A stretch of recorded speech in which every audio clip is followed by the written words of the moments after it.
Hey guys, it's Ty from gamesfromthefront.com, and just a little follow-up video on last night's game auction at Games Plus up in Mount Prospect, Illinois.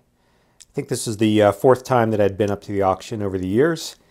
It's an outstanding auction. I think they have 4 days of auctions. Each night is a different category of games, like miniatures and board games and card games and things like that. And last night was the board game / war game or historical game auction. Usually there's about 120 guys there. It goes for several hours. It's really a great event. They do a great job at getting through a lot of items and making it fun, even though it's really quite crowded. But had a great time last night. Probably not my best night in terms of acquisitions. There are other years where I felt like I had a lot more that I wanted to get, first of all, and second of all, was a lot more successful with my bidding. But there are a couple of items that I got. First of all, this first edition of Golf Strike from Victory Games. Had definitely have heard of the game, but wasn't quite on my radar for a purchase. But it was kind of a slow night overall, like I mentioned, and this one was in really great shape. It's unpunched. The box is solid, and it comes from Victory Games, which has got quite a good reputation with me. Interestingly, this one is the first edition, and although it does have this Desert Shield expansion module, and I think the problem is that the expansion module is only compatible with the second edition, which the second edition had an extra map. So I don't know if I care all that much, but just kind of an interesting note that perhaps the person who picked this up originally hadn't thought that through. Counters are kind of interesting, early 80s graphics. It's interesting to see those, but they're in great shape.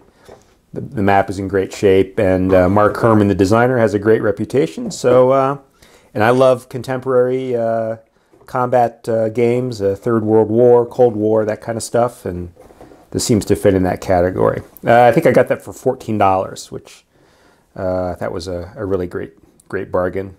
I don't have it here, but I did pick up I guess I better whisper because my daughter is upstairs, but I picked up a Harry Potter trivia game for $12. I'll be saving that for Christmas time for her. It was unopened, great shape. She loves Harry Potter. End of story. And then the other item I got was this Strategy and Tactics magazine. First Strategy and Tactics magazine that I bought. I think I got it for $11. Definitely had seen this issue before, though. It's got the Red Devils scenario or game, and definitely, as you know, a big Market Garden fanatic. So picked this up. Thought it was a good price, unpunched, great condition. But flipping through it, what really stood out to me is, I've never had a Strategy and Tactics magazine again. This thing is huge. It's text heavy. It's just, and I mean that like in a really positive way. Like there's a lot of, it's kind of interesting to see, I don't know, the degree to which people would spend time writing about war games, 30 years ago. Kind of makes me feel nostalgic, or I don't know, I haven't had an experience. I kind of missed out on that era. So I know there's a couple of company in-house Oregon magazines like C3I and the one from MMP, but they don't quite seem to match up to this, at least on this one issue.